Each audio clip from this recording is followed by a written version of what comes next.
people a chance to join in. Hey parents, we're going to be talking about back to school, and we have COVID that we're going to be discussing today. If you guys don't know, I am Janice Robinson-Celeste. I am the publisher of Successful Black Parenting magazine. And we put out an official statement about COVID and back to school on our social media. And what we said was that we do not recommend that students go back to school. And I know all the issues that are involved with that statement, so we're going to talk about it today. Now, I'm doing two videos at once, so if you guys see me looking back and forth like this, it's because of that.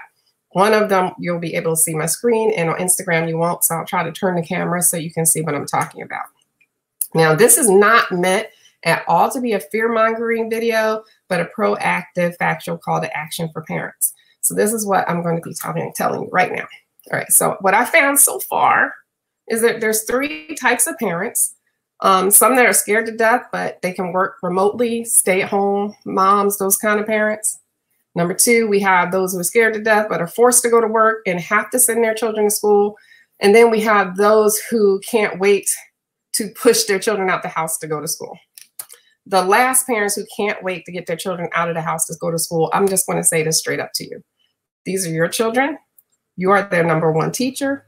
And it is your responsibility to keep them safe no matter what. Okay, so I'm just going to say that. So stop pushing them out, because you could be pushing them to your untimely demise. Okay, so let's not do that.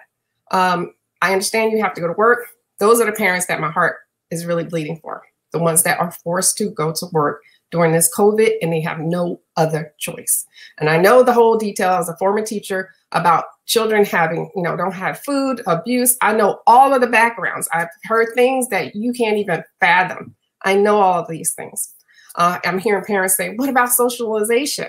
But there is no socialization. If your children die from this, or if there's lifelong mental complications because you, their parent, is left, or die from it and they're left as orphans, there is no socialization, right? So that's not as important as making sure they're here for when this is over to have socialization, as far as I'm concerned. The statistics are that Black families, they vary from source to source, but Black families members are dying 2 to 4 times more likely from this than white families. 2 to 4 times more likely to die from COVID than white families. That right there is enough to make you at least step back and look at this whole picture. And I'm going to just give you some information about it, because we've been following this from the beginning and to now. Here we go. Children are definitely dying from COVID-19. They're getting something called Kawasaki disease. And if your child has this, they will have what looks like almost like measles on their back. They will have hands, the whites of their hands, even though they're black, will be red. The bottom of their feet will be red. They'll have these speckles on their tongue. These are all the possible symptoms. They can have conjunctivitis. Their lips can be very chapped to the point they're blistered and scabby. So those are kind of some of the symptoms of Kawasaki disease that you could look for besides the fever. So just last week, more than 7,000 children in Florida were diagnosed with COVID-19. So the myth that children can't get it is a myth. It's a myth. It may have been that way before, but this thing keeps evolving, which is very frightening for parents because we don't know what to expect. Now, here's some facts that we found out recently is that Dr. Fauci, who is the lead doctor on the White House coronavirus task force, said that he hasn't briefed the president in 2 months. 2 months. Now, he is the leading expert on viruses. Now, of course, he got some things wrong. I'll admit to that. He really did. But this is a new virus, so it's hard to get everything right. But I would think if you're forcing children to go to school, you need to talk to Dr. Fauci. You need to weigh all the options. You can't just say, send them to school as if you're the expert. We can't be just experts because, we think we know better. We can't. So I'm pulling back my kids as a parent because I don't want to go with someone who's not an expert in this, first of all. And they're saying, oh, the death rate is only 0.5%. That's 63,500 dead children. That's for kids, 0.5% death rate for kids. 63,500 dead children at the end of the year. Now, that does not count how many children will be left as orphans who will kill their grandparents. I just read a news story yesterday where the child came home with COVID and both of his parents are now gone, you know? So, you know, and the other thing, as a former teacher, I'm going to tell you straight up, those children aren't going to keep those masks on all day. No matter what you buy, the ones with the shields, whatever, they are not, there's going to be peer pressure, and it's just the nature of children not to keep those things on all day, you know? Think of other things you try to keep on them all day. Glasses, whatever it is. They're not going to keep those on all day. And then the other thing that worries me a little bit, because I've seen mean kids, is that now bullies have a new weapon, a cough. They can just cough on your child, you know, because they don't think anything of it because they're kids. They know that they're being mean and they're doing something to bully your kid, basically, because they think it's funny. They're going to cough on your kid. You know, that's something you got to think about, because I've seen mean kids. I've seen how they do. Now, if you're in Florida, and I love Florida. I used to live there. It's one of my favorite states to live. I love the beauty of the land. But be especially aware, because now that is the COVID hotbed. That's the state that is the hotbed, the COVID epicenter. It's not New York anymore. It's Florida. And your governor, I'm just going to say it, isn't very intelligent. He's not. He's not very intelligent. He made a statement that if we can go to Walmart and Home Depot, we can open the schools. How many of you guys spend 7 hours a day in Walmart? How many of you spend 5 days a week in Walmart? The longer you're in a location where there's a lot of people, the likely that you will catch this virus is more likely. So please don't go by what this man is saying. I need you all to use your own heads. Now, I'm not telling you even to listen to me and follow what I'm doing or what I would do. What I'm saying is to weigh everything and then use your own head about what is best for you. You need to make sure you're aware of all of the facts. But in our official opinion, this is not the time to reopen schools. I'm going to come out and say it is not the time. They are letting prisoners go from jail still because it's too dangerous, because they're in close quarters, just like school, overcrowded schools. They're not small classrooms. They're overcrowded. No matter how they try to sit kids in circles and apart, classrooms are crowded. I've been there, done that, seen it. They're crowded. They're canceling professional sports because of this virus, but they are sending your children to school. It doesn't make any sense whatsoever. They can reopen when the governor decides to open his house for tours, when the White House opens for tours, then we can start talking about it, because they're not doing it. They're closed. So the president isn't allowing masses of people to come through the White House. Governors aren't allowing massive people to come for tours in the governor's home like they used to because of COVID. But your children can go to school. Now is the time for employers to step up and allow workers to work from home more, or they're going to lose an entire workforce. Now, I get it. Not everybody can work from home. I get it. I get that. Not everybody can work from home. And some jobs like bus drivers, they have to be out there. I get this. But there are so many employers that are still not accepting this work from home idea that can do it. You know, and we're stuck between a rock and a hard place, because the employers can't really even offer childcare because they're still in masses in a childcare center. And it's going to be difficult. And this is a new age, and it's now time for new thinking. We have to start rethinking the processes that we were used to and start coming up with new ideas to make change. We have, whether we have to get together, brainstorm, how we can do this, whatever it is, but going back to the old way at this point in time is not a good way. So in addition to that, our government has enough capital to support every family in the United States until at least the end of the year, as other countries have done. They've done it, and they're not even as wealthy as the United States. They could do that. We're not asking for a handout. It's not a handout. It's something that's necessary, because they've done it for big businesses. They've done it for corporations, but they haven't done it efficiently for our families. They haven't. They gave you a sliver of a bone compared to the meat that they gave of the steak to the corporations and businesses. You got a sliver of the bone. You really did. And that shut most people up because they never gotten that sliver before. So you were so hungry, you never got it. So you got a sliver of a bone and you shut up. But no, Canada has done better for their citizens. All these people have done better. We live in the United States of America, one of the wealthiest countries in the world. There is no excuse. There's no excuse. And it's not a handout. And I don't care how you want to call it. It's not a handout. It's a handout. If it's a handout, then these big businesses got a handout. And then that's what you want to call it that, call it that. But then they got it too. And we need to start looking out for the people, the people. Now, here's the call to action. It's time to get with your PTAs, your parent teachers associations, and march on your state capitals, your school boards, and demand they find another way. You know, some schools have come to their senses, like in Atlanta, they decided, okay, we're going to do online learning only. We're going to have, that's going to be how it's going to work. Perfect. Follow their example. Okay. If your PTAs are pro going back to school because they're listening to their administration, who's listening to the administration of the United States, then you need to march without them. You need to do this. We need to get organized school by school, district by district. Your children can make up academics. They can do that and they can find a way to fast track that, but they can't make up another life. They can't do it. We want them here so they can make up their academics. We want them healthy, not sick. We want them alive.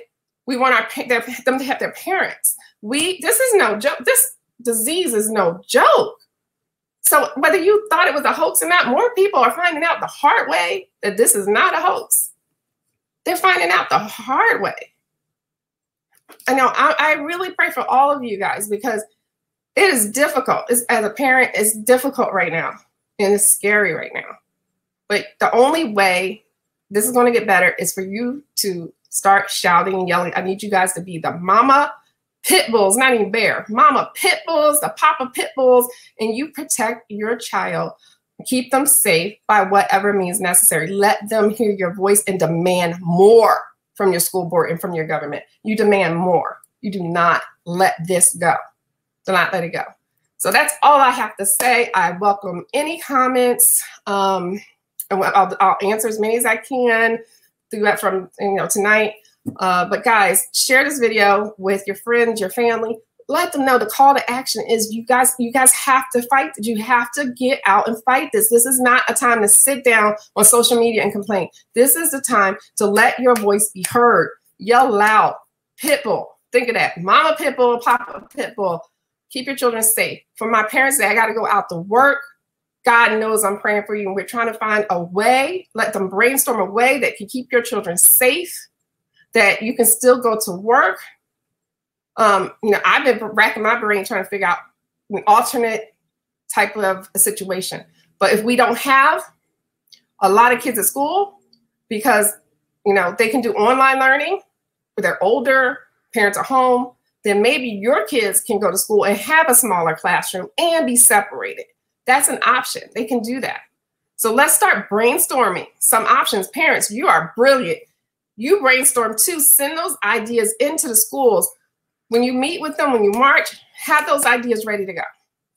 There's some brilliant parents out here. There are better ways. There are parents with systems. There are parents that code, that can do all kinds of things on the computer and to help our students. So I call to you to help come up with solutions. We can always complain, but if you don't come with solutions, then why complain? My solution is basically to do online learning for those who can stay home. And then maybe we can have smaller classrooms for those who cannot, who parents cannot be home with their children because they're either too young or they are, they just, whatever reason can't stay home. But then that whole school will be more available for classrooms to be smaller. That's one solution. I don't know if it's the best solution, but it's one solution. And when you brainstorm, you come up with every solution and then you pick the best. So that's what needs to happen. All right, guys, thank you for listening. Stay safe out there. Welcome to comment. I don't claim to be, right about everything. As a matter of fact, I challenge you in October to come back to this post and tell me I was wrong, because I want to be wrong. I really do want to be wrong about this, but I, you know, from what we've been watching, this is the way it's going. I'm just going to say for the people who are watching not on Instagram, I'm going to tell you where we are for stats before I go. Let me show you something here. I'm going to share my screen with you. Hold on one second. Let me do this. We're going to share a tab, and I'm going to try to bring my phone around so I can show you this here. So, Worldometer. This is where we are in the United States. Let's see. I'm going to switch my camera around. Hopefully it shows. Okay, we have, this is worldwide. I'm going to go down to the United States. My computer over here. US. We're at 3 million cases. We just added 55,000 new cases of coronavirus, right? Total deaths, we're at 137,000. This is today. These are accurate, up-to-date numbers. Deaths, we added just today in 24 hours, 371 deaths. We are #1 in the world for coronavirus. #1. Now, if I click on US, let's go here. So this is the United States statistics, and you go by state. New York, California, Florida, top 3. Texas is next. Your state is here. You can find this on worldometers.info/coronavirus. Okay, so you can find that there. This is our, let me show you this one. Hold on, let me stop.